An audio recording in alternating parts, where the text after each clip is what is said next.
As redes neurais autoassociativas, em português ou em inglês autoencoders, são tipos de redes neurais que vão utilizar dados sem rótulos. Então são redes naturalmente não supervisionadas. Aí existem alguns tipos de autoencoders, formas de se projetar autoencoders. As mais básicas a gente conhece por undercomplete, overcomplete. Nós temos também uma variação conhecida por denoising autoencoders. Os autoencoders são redes neurais que associam a entrada com a saída. Por isso, eles são considerados métodos não supervisionados para aprendizado de representações. A ideia é que, ao invés de eu ter uma entrada X, então eu tenho uma entrada X qualquer, e eu tenho algum método, né, que projete esse X em um outro espaço Y, por exemplo, contendo os rótulos. Então, se eu tiver um problema supervisionado, eu tenho as classes do problema aqui, né? E poderia ter as classes com problema de classificação, ou eu poderia projetar aqui em algum tipo de valor numérico se eu tivesse um problema de regressão. Então eu teria que ter pares XY para poder tratar esse problema. No caso dos autoencoders, a gente não tem isso, né? Então a ideia aqui é a entrada é X, e aí eu vou passar essa entrada por algum sistema, nesse caso uma rede neural, e essa rede neural ela vai tentar de alguma maneira reproduzir X. Então a gente chama essa saída aqui de X chapéu. Bom, aí você pode pensar, poxa, mas de que adianta isso se X, né, eu já tenho X, porque eu quero o mesmo X? Vamos devagar, né? Porque a ideia é separar esse modelo, e geralmente a gente separa esse modelo dessa forma, em algumas partes. A primeira delas vai ser o encoder. O encoder é responsável por pegar a entrada X, transformar em um código.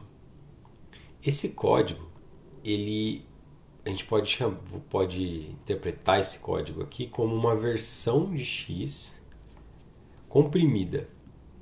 Então eu estou pegando X comprimindo. E depois eu tenho um encoder que vai, a partir do código, tentar reconstruir X. Então a ideia é que o encoder aprenda esse que a gente chama de código, e isso também é chamado de representação latente, ou variável latente, ou também feature embedding. Então, a gente tem uma equação aqui, se a gente tiver um sistema linear. Então suponha que eu tenho uma entrada X qualquer, e aí se eu tiver uma rede densa, né, uma camada densa, essa camada densa basicamente faz uma multiplicação WX soma B, que são os valores bias, passa por uma função de ativação, e aí eu tenho um código. Então a gente poderia ver uma rede neural do tipo multilayer perceptron, né, por exemplo, né, uma camada do tipo multilayer perceptron fazendo o papel aqui de encoder. Isso em uma única camada. Então a gente vai dizer que esse H ela é uma representação de X, uma transformação de X. E aí o decoder vai aprender uma reconstrução da entrada a partir do código. Então se H é o código, esse H eu vou multiplicar por W, somar por B, mas aqui eu tenho um prime aqui, né, ou linha, ou seja, uma matriz diferente. Então eu vou multiplicar aqui por uma outra matriz e somar por um outro B, de forma que quando eu faço isso, eu estou fazendo a transformação inversa. Eu estou pegando isso aqui, transformando de volta em X. Isso também é chamado aqui de G e de H. A gente pode também pegar essas duas partes, né? Então tenho F representa o encoder, G representa o decoder. Se eu tenho, por exemplo, uma imagem, vamos supor que essa imagem tem, né, como é aqui no exemplo da base de dados MNIST, 28 por 28 pixels. Eu passo essa imagem X por um encoder, f de x, que produz o código H. E aí o que eu vou fazer é restringir esse H de forma que eu impeça a cópia simples de x direto para H. Vamos supor que esse H tem uma dimensionalidade, então vamos dizer que esse H aqui ele pertence a R, não sei, R10. Está exagerando um pouco. Então o que acontece? Eu estou pegando um espaço de entrada que tem 784 dimensões e restringindo isso para 10 dimensões. E aí a partir de 10 dimensões o decoder tem a função de pegar esse H e transformar isso de volta num X e agora um X chapéu. Então por isso aqui eu coloquei, enfatizei que a imagem X não vai ser igual à imagem X chapéu, porque como eu restringi esse espaço, é muito provável que eu não tenha a mesma resolução ou eu não tenha a mesma quantidade de informações necessárias para reconstruir perfeitamente a entrada. Mas alguma coisa vai ficar. E o que vai ficar, a gente quer que seja o principal, digamos, né? Aquilo que caracteriza o dado de entrada. Bom, qual que seria, né, como a gente tem que treinar um autoencoder, qual seria a função de perda para um autoencoder? Na classificação, a perda relaciona o que predisse a rede neural com o rótulo real. Num autoencoder, o que a gente vai fazer é minimizar a perda relativa à reconstrução da entrada. Então, na maior parte das vezes, se utiliza algum tipo de erro ou algum tipo de função relacionada ou parecida com uma regressão. Porque eu tenho valores contínuos ou valores discretos, mas não é uma classe. Então, geralmente se usa algum tipo de erro. Por exemplo, o erro médio quadrático, ou a perda quadrática. Isso quer dizer que eu vou fazer a diferença entre a entrada e a saída e levar ao quadrado. Bom, existem alguns tipos de formas de se projetar autoencoders para que eles aprendam realmente o que a gente está querendo aprender. E aí, dois principais são dignos de nota. O tipo undercomplete e o tipo overcomplete. E aí uma coisa que eu acabei não mencionando, né, vou até voltar aqui, qual seria a utilidade desse tipo de autoencoder? Para que eu quero reconstruir X se eu já tenho ele? Vamos pensando aí o que vocês acham aí. Eu vou explicar daqui a pouquinho. Bom, então tem dois tipos, undercomplete e overcomplete. Então seja um código H no espaço RM em que M sempre possui menos dimensões que X. Essa camada, então, por isso que ele chama de undercomplete, né? Ele é subcompleto. Ela é de tal forma que o código é chamado de bottleneck, ou gargalo, por ser restrito. Então eu restringo o código por meio da dimensionalidade desse código. Isso então faz com que a rede neural tente aprender aquilo que é essencial na entrada para poder reconstruí-la. No overcomplete, o código possui dimensão maior ou igual a de x. E aí eu preciso de algum jeito pensar numa forma de compensar essa falta de restrição no código, senão corro o risco do autoencoder simplesmente copiar aquilo que tem na entrada. Bom, aí vamos pensar aqui um pouco por que isso aqui seria útil, né? Para que eu vou utilizar um autoencoder? Vamos pegar aqui qual seria a ideia. Bom, suponha que eu tenho uma base de dados e aí essa base de dados eu quero de algum jeito, tem aqui X, mas eu não tenho Y, ou seja, eu não tenho rótulos para esses caras aqui. Mas eu gostaria de poder aprender a partir de x, que tem uma dimensionalidade alta. Suponha que eu tenho tá em RD aqui, então x está em RD. Só que D é um valor muito grande, é uma dimensionalidade muito alta. Eu quero reduzir a dimensionalidade de x. Eu quero ter um vetor de características, por exemplo, extraído de x que seja mais compacto.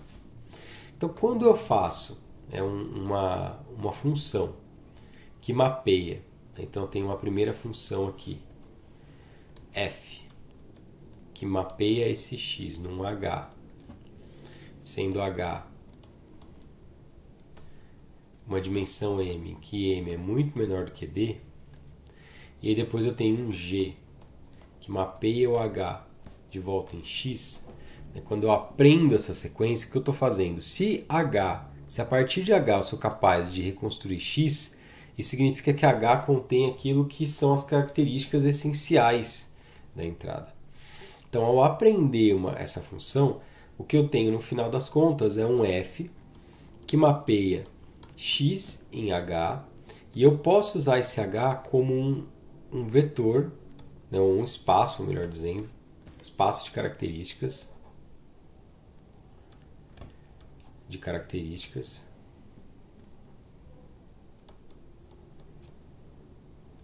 de x.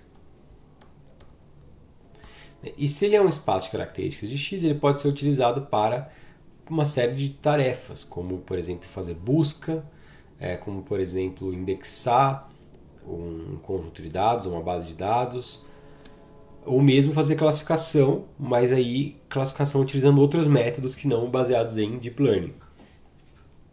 Então essa é a utilidade. Bom, aí o undercomplete. O código, então, é uma compressão com perdas da entrada. Então eu vou perder informação, porque eu estou diminuindo a quantidade de dimensões. Essa camada é chamada de gargalo, ou bottleneck.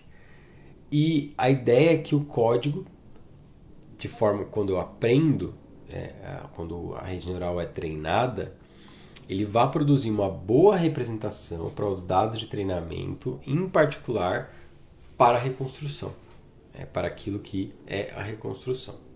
E aqui eu coloquei um exemplo que ele vai realmente aprender os padrões que ele viu. Então, um efeito do autoencoder é tentar projetar cada exemplo que ele vê de maneira discreta, né? Ou seja, os neurônios aqui que aprendem essa transformação, eles não aprendem muitas vezes um espaço contínuo, mas sim um espaço discreto em que memoriza esse 9 e como reconstruir esse 9. E é por isso que quando a gente, por exemplo, treina o autoencoder com um conjunto de dados, vamos dizer, conjunto de dados contendo dígitos, e depois eu apresento para o autoencoder em momento de inferência, né, ou não no treinamento, né, mas na etapa de forward pass aqui, né? Forward pass de uma outra coisa, por exemplo, ruído. O que a gente tem, que eu estou mostrando para vocês, ele reconstruiu isso aqui, ó. Não sei se vocês conseguem ver, mas eu passo para ele uma imagem que é puro ruído, né? Então todos os pixels aqui são aleatórios, mas ele tenta reconstruir alguma coisa aqui, assim, né? Algo que, claro que ele não fica perfeito, né? Fica uma coisa meio esquisita, mas você vê que tem algum padrão aqui, ó.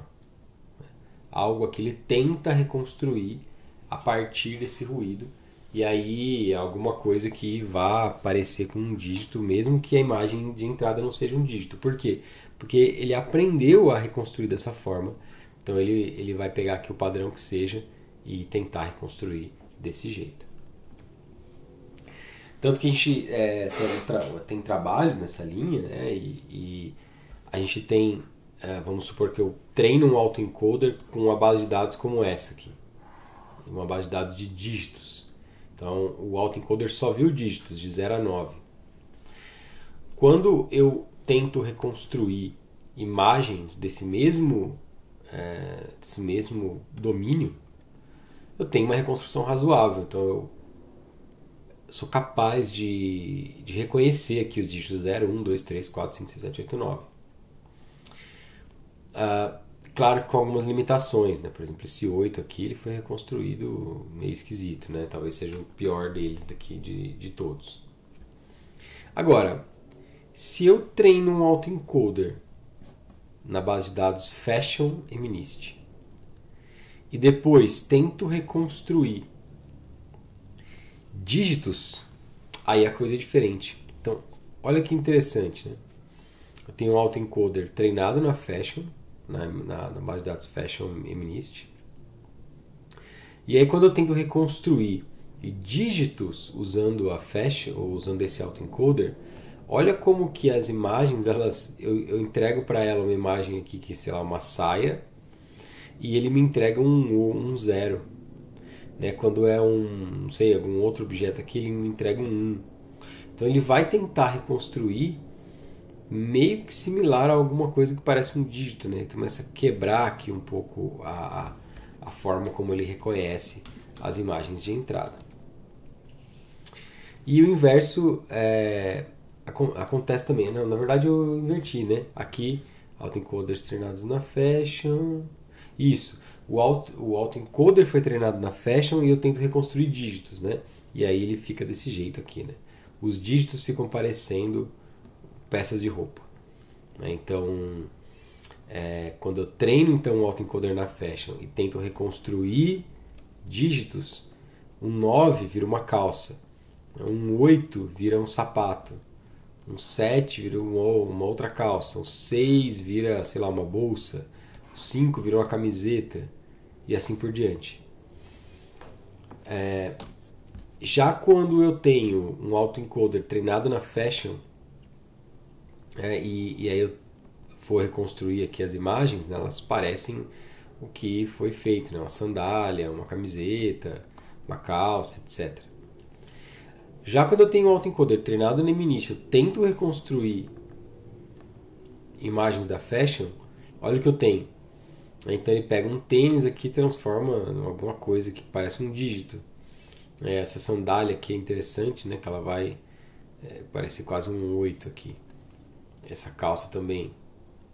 Então, a rede não viu esses exemplos de roupa, ela só viu dígitos, então ela vai tentar reconstruir da melhor forma possível.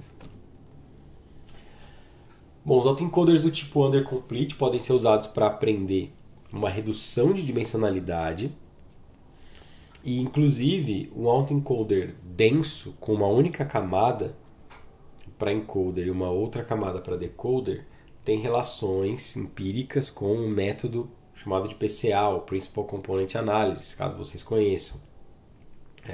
Então, se a variedade, né, o manifold dos dados é linear, o que é uma variedade ou manifold?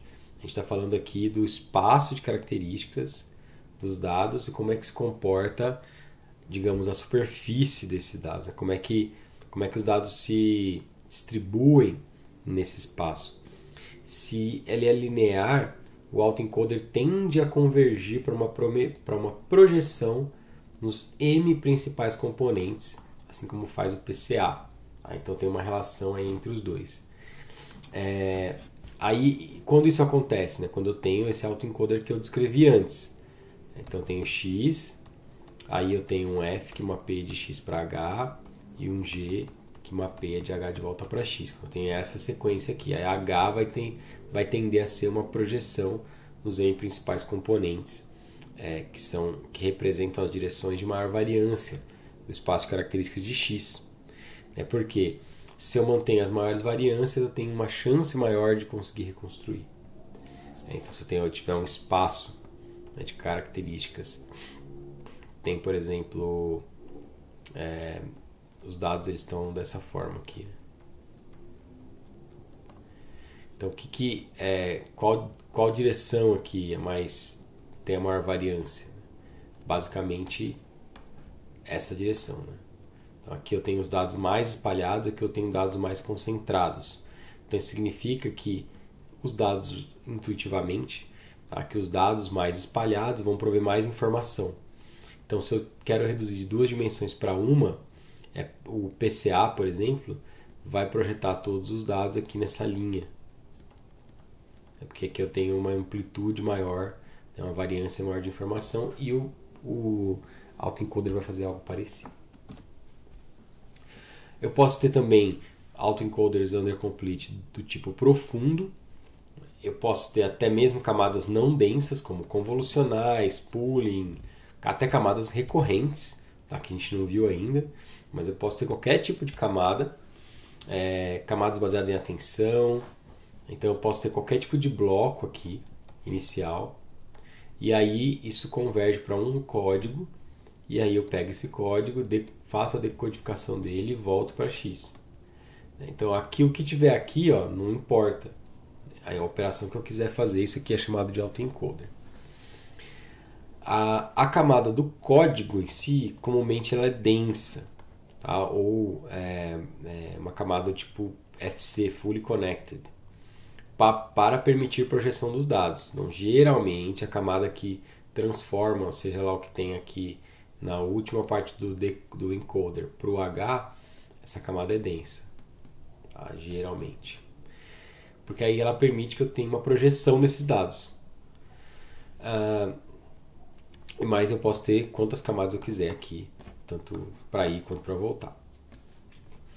A gente tem um modelo que é meio que um autoencoder, né, bem parecido com um autoencoder, que é o modelo U-Net. O modelo U-Net ele é um modelo para segmentação de imagens, em que eu tenho uma entrada, ela passa por camadas convolucionais, uma sequência de camadas convolucionais, até chegar em um código, um H aqui. E aí depois ela vai aumentando a dimensionalidade até voltar para a imagem original. E o que a gente faz aqui? Ao invés de pegar essa imagem e tentar reconstruir a própria imagem X, o que eles fazem é aqui, né, no final, eu tenho, ao invés da própria imagem, eu tenho alguma notação, né? Então seria um autoencoder entre aspas supervisionado. Eu posso ter, sei lá, a segmentação dessa imagem. A segmentação aqui da imagem. Então o sistema, a rede neural U-Net, por que ela chama de U-Net? Né? Porque aqui, ao invés de eu ter um autoencoder convencional, ele vai copiar vou ter duas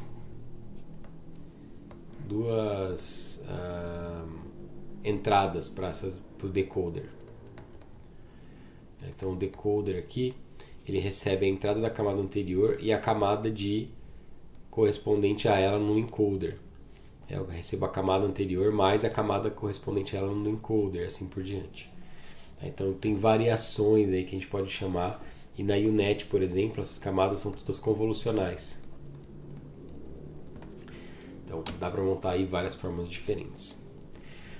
Uma desvantagem é que modelos com alta capacidade, ou seja, autoencoders com muitos parâmetros, podem mapear cada conceito de entrada em um único neurônio da camada de código. Então suponha que a camada de código tenha 10 neurônios. E eu estou trabalhando com a base de dados MNIST, né, para dar um exemplo aqui. Ou seja, eu tenho os dígitos de 0 a 9.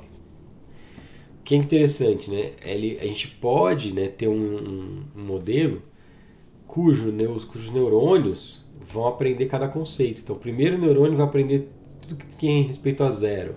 O segundo neurônio, tudo que diz respeito ao 1. O terceiro neurônio, tudo que diz respeito ao 2, e assim por diante.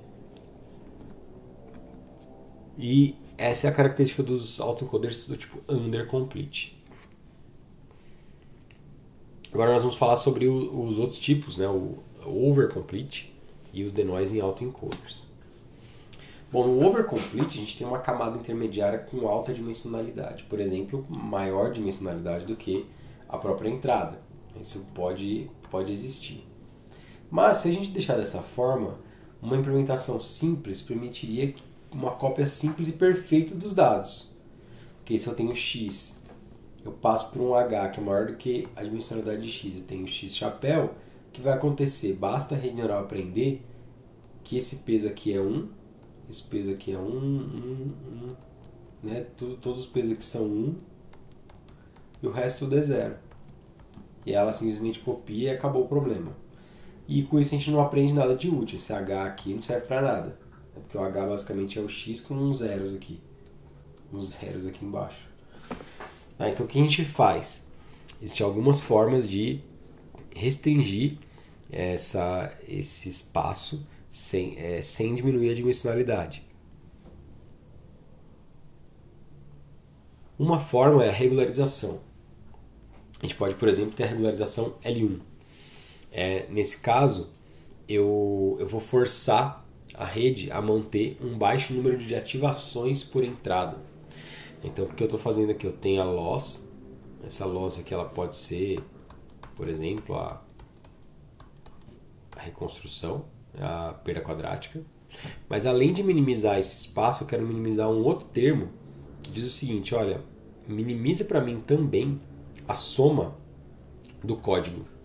Então eu não quero deixar o código ficar muito grande.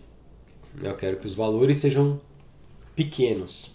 E aí, ao fazer isso, eu não deixo que eu penalizo soluções do código que vão levar à cópia. Uma outra forma de regularizar é por dropout, que a gente viu imediatamente antes da camada do código. Porque se eu tenho um dropout, o que vai acontecer? Se eu tenho, sei lá, 5 neurônios de entrada, 3 no bottleneck, aí 5 neurônios de saída, se eu faço dropout, isso significa que aleatoriamente algumas dessas conexões aqui vão ser canceladas. Então a cada batch ou a cada iteração eu não posso contar com alguns dos exemplos e ele não consegue copiar fielmente. Então, o que a gente poderia fazer com essa questão? Uma regularização com restrição de esparsidade do código. Então, eu quero, por exemplo, um código esparso. Pela regularização L1, a gente busca por isso, por exemplo. De forma que eu tenho uma entrada e eu vou ter certos neurônios que vão estar zerados ou que vão ter os valores muito baixos. Isso impede, então, a cópia direta. Bom, então, esses foram os autoencoders do tipo overcomplete. E aí, finalmente, bastante digno de nota, tem muitas aplicações aí, os denoise em autoencoders. Então, como o próprio nome diz, a regularização agora vai ser atingida por meio de adição de ruído na entrada. Então, é um autoencoder que faz um denoising, ou seja, que remove ruído. E aí, isso permite com que eu tenha um autoencoder. Ele pode ser tanto undercomplete quanto overcomplete. Porque eu vou computar a perda usando uma entrada não ruidosa. Então aí está a pegadinha. Eu tenho x, aí eu vou transformar x, criar um x-til. Esse x-til aqui vai passar pelo autoencoder e na saída eu vou ter x-chapéu. Só que a loss ela vai ser a comparação entre o x-chapéu e o x não ruidoso. Ou seja, a rede nunca viu o x não ruidoso. Ela só viu o x ruidoso. Então ela vai, de algum jeito, tentar aproximar o que tem na saída com a versão não ruidosa da entrada. Então o autoencoder aprende a reconstruir x a partir da sua versão ruidosa, aprendendo a remover o ruído, enquanto que ao mesmo tempo mantendo as informações essenciais no código. Então essa é uma ideia que bastante interessante para um autoencoder. Então pense o seguinte: a gente tem uma entrada x, aqui eu pus tudo em cinza para exemplificar, mas o x-til ele é uma perturbação de x. E eu tento reconstruir o x original. E aí eu posso ter inclusive um autoencoder do tipo overcomplete, porque eu não posso simplesmente copiar os elementos, porque se eu copiar eu vou estar fazendo um cálculo errado, que eu tenho aqui os dados perturbados. Bom, como adicionar ruído nesse caso? A prática mais comum é utilizar o ruído gaussiano, ou o ruído com distribuição normal, com média zero e alguma variância aí que geralmente começa em 1. Uma outra fonte de ruído possível é o ruído que a gente chama de impulsivo. Em imagens, para quem fez processamento de imagem, seria um ruído do tipo pimenta. A gente tem uma imagem aqui com alguns valores. E aí a gente aleatoriamente zera alguns pixels da imagem. Por exemplo, né, no caso de imagem, mas poderia ser qualquer... Está falando aqui de imagem, né, mas poderia ser qualquer tipo de vetor de características ou fonte de dados de entrada. Se eu tiver features normais, features tabulares, por exemplo, né, features estruturadas, também posso zerar algumas dessas features e tentar reconstruir. Isso é equivalente a ter uma camada de dropout na entrada dos dados. A intuição desse método é que ele aprenda a projetar os dados ao longo de uma variedade, ou seja, num espaço de características. Eu tenho ali uma forma, uma distribuição dos dados relativa aos dados de entrada originais. Então, apenas entradas fora da distribuição original vão gerar um erro alto de reconstrução. E aí tem aqui um exemplo dos padrões de ativação de alguns filtros para o dataset MNIST com um autoencoder convencional. Então dá para ver o que os filtros estão aprendendo aqui. Esses são os padrões, né, de ativação de filtros de uma rede convolucional para um dígito. Então dá para ver aqui que ele está aprendendo aqui, pegar aqui alguns pontos, né, alguns trechos aqui, uns padrões que ele consegue pegar. O resto é meio que ruído.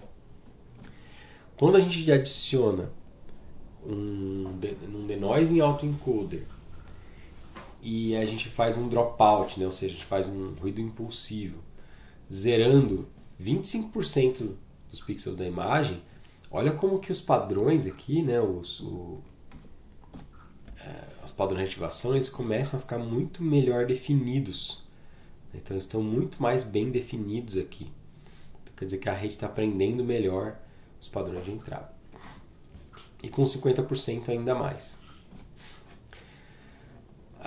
As técnicas de regularização também podem ser usadas nos autoencoders undercomplete, tá? Então mesmo o denoising autoencoder pode ser usado aqui. E aí então a gente conclui dizendo que, bom, os autoencoders eles podem ser uma boa escolha quando a gente tem dados não supervisionados, ou seja, quando a gente não tem rótulos, tanto para aprendizado de manifolds quanto agrupamento. E eles representam uma nova tarefa, a tarefa de reconstrução. E essa tarefa de reconstrução é bastante útil em alguns cenários, elas podem ser acopladas a outras arquiteturas. Eu posso, por exemplo, fazer uma arquitetura multitarefa, que tenta reconstruir ao mesmo tempo que classifica, ou para algum tipo de tarefa que requeira a reconstrução. Então isso agora passa a ser um novo jeito de ver como a gente pode aprender a partir dos dados de entrada. E de fato, nós vamos ver que existem modelos mais recentes que utilizam algumas tarefas como essa, do tipo de reconstrução, que fazem algum tipo de perturbação nos dados de entrada, que utilizam um esquema encoder-decoder. Né? Então tudo isso se baseou nas redes associativas e é por isso que elas são importantes como uma referência base nessa área.